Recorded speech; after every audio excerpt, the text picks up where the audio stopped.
Presentamos su programa Enfoque en el Reino. Amigos, les saluda el hermano Edwin Mauricio Alza, la voz en español del hermano Anthony Buzzard, máster en teología en la Universidad Bíblica de Atlanta, Georgia. Y el día de hoy para compartir bajo el tema la violencia sobre los escritos de Pablo. Detengan ya la violencia. La esperanza popular acariciada por los feligreses en todas partes es que la muerte significa seguir viviendo en el cielo. El obituario diario da cuenta que de lo que se trata es de reforzar lo que se piensa es una fuente de consuelo. Los fallecidos están ahora conscientes y con Jesús en el cielo. Han cambiado de dirección, pero no han muerto realmente. Es lo que se piensa y lo que se dice en los distintos lugares religiosos hoy en día. Pero a pesar de su gran popularidad, esta idea es falsa a la Escritura. Decenas de expertos de la Biblia de todos los campos, de diversas denominaciones, han protestado en contra de ella. Pero, en realidad, el negocio, entre comillas, parece continuar como de costumbre.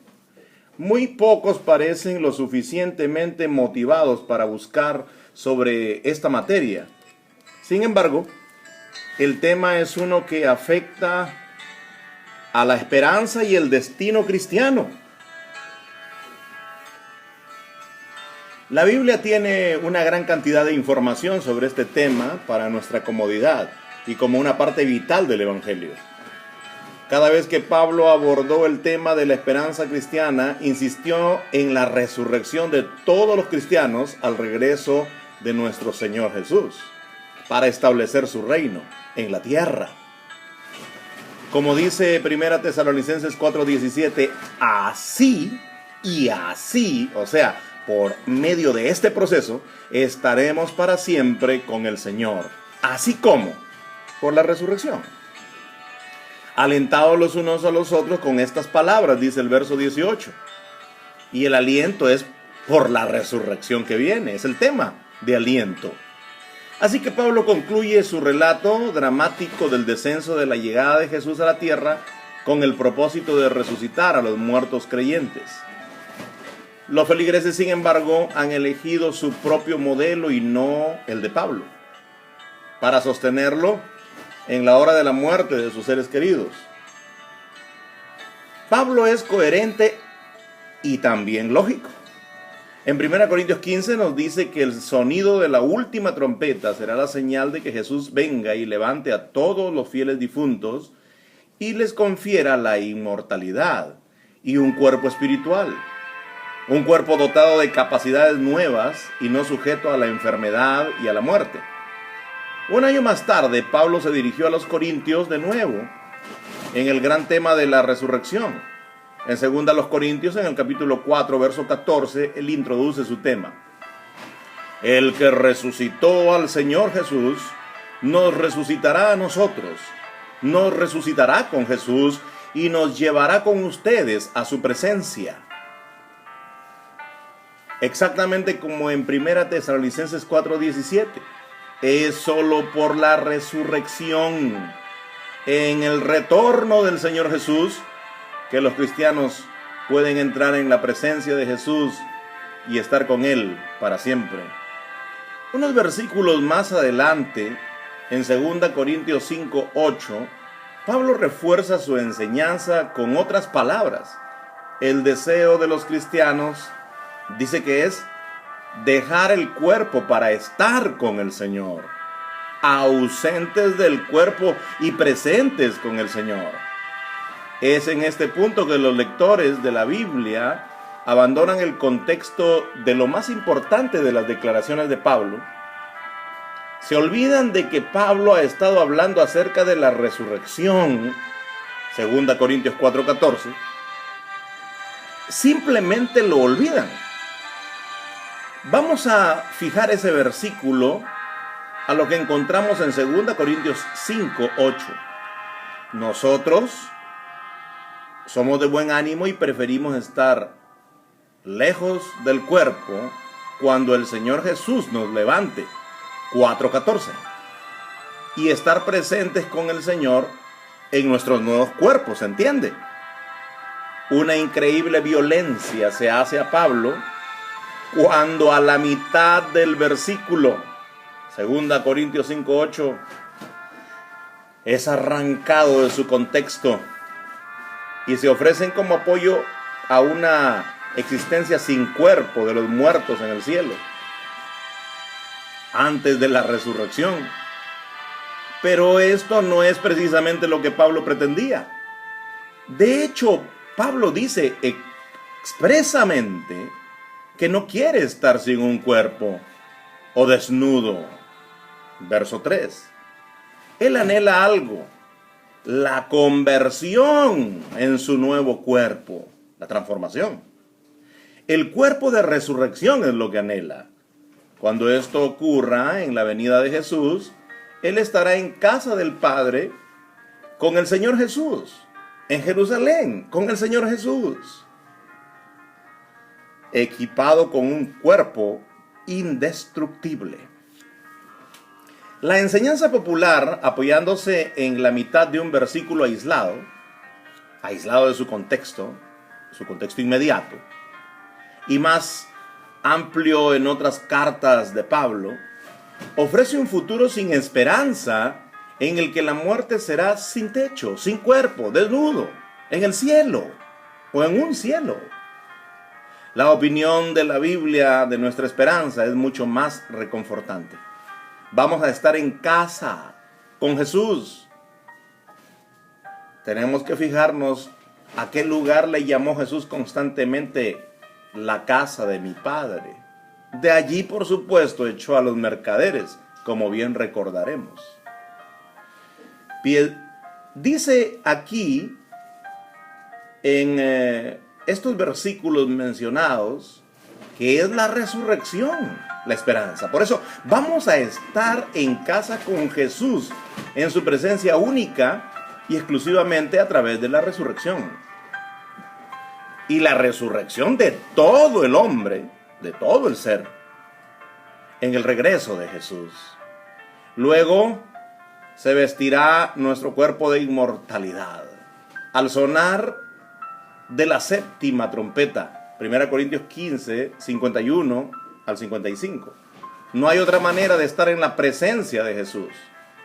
Le recomendamos que no descarrile a Pablo sobre la base de un versículo en 2 Corintios 5:8, que se lo debe leer en su contexto, y que entendamos que la muerte no ha sido sorbida para los cristianos hasta que Jesús vuelva para resucitar a los muertos.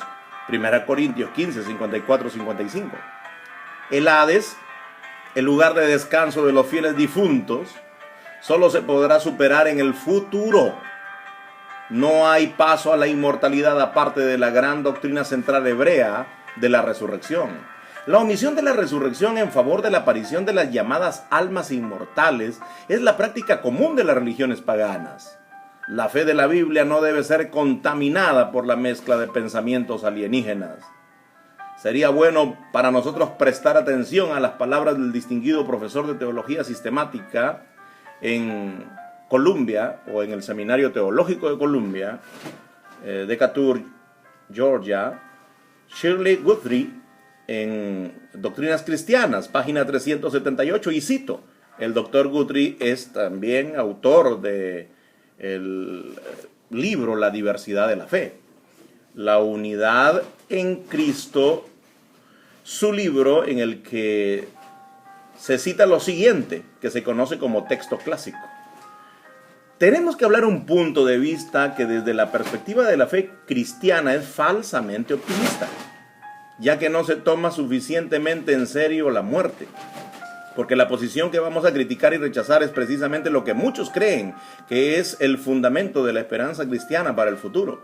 Lo rechazamos no para destruir la esperanza de la vida eterna, sino para defender una esperanza cristiana auténticamente bíblica. Nos referimos a la creencia en la inmortalidad del alma.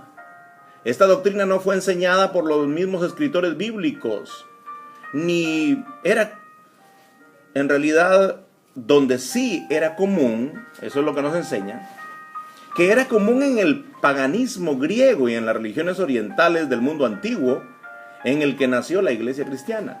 Algunos de los primeros teólogos cristianos fueron influenciados por ella. Leían la Biblia a su luz, a la luz de la filosofía griega, y la introdujeron en el pensamiento de la iglesia.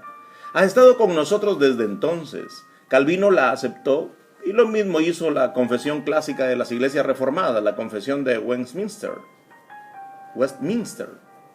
Según esta doctrina, mi cuerpo morirá, pero yo mismo no voy a morir de verdad. ¿Qué me pasa con la muerte entonces? ¿Es que mi alma inmortal escapará de mi cuerpo mortal?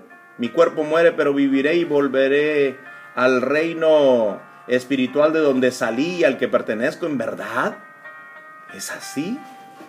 Si nos atenemos a la Reforma Protestante para buscar fundamentar nuestra fe en la sola Escritura, debemos rechazar toda esta patraña. Debemos rechazar esta esperanza tradicional para el futuro, basada en la inmortalidad del alma.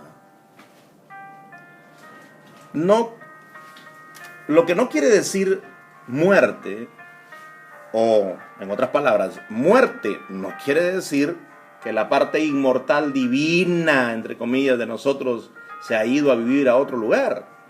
Esto significa que la vida que teníamos nos dejó. Eso es lo que significa muerte. Que nuestras vidas han llegado a su fin. De que somos muertos y enterrados. De acuerdo a la Escritura. Mi alma es tan humana, criatura, finita, mortal, mientras mi cuerpo es simplemente mi cuerpo. No tenemos ninguna esperanza en absoluto si nuestra esperanza está en nuestra propia incorporada inmortalidad, porque así es como se cree en una inmortalidad incorporada en el ser humano. ¿Cómo disfrutar de la Biblia? Por E.W. Bullinger en 2 Corintios 5:8 comenta y citamos: es poco menos que un crimen para cualquier persona escoger ciertas palabras y enmarcarlas en una frase y no tener en cuenta el alcance del contexto, y haciendo caso omiso de las otras palabras en el verso, citar las palabras ausente del cuerpo y presente con el Señor, con el fin de prescindir de la esperanza de la resurrección, que en realidad es el tema de todo el pasaje. No podemos prescindir de la esperanza de la resurrección, como si se tratara de algo innecesario, y como si la presencia del Señor se pudiera obtener sin la resurrección. Simplemente decimos ahora que la presencia del Señor, donde estaremos resucitados, es la parusía, la venida, el retorno de nuestro Señor Jesús. En esa presencia majestuosa y maravillosa tendrá parte el creyente fiel. Qué importante es que pongamos cuidado a leer cuál es la esperanza bíblica en la contundencia de muchos pasajes enseñados por nuestro Señor Jesús y los apóstoles. Y la esperanza bíblica que desde el tiempo antiguo la ley y los profetas manifiestan. Basta ya de violentar el pensamiento hebreo de Pablo. Amigos queridos, hasta aquí el programa del día de hoy. Se despide su hermano y amigo Edwin Mauricio Alza, la voz en español del hermano Anthony Bazar, máster en teología en la Universidad Bíblica de Atlanta, Georgia. Hasta nuestro próximo programa, y sigan enfocados en el reino de Dios.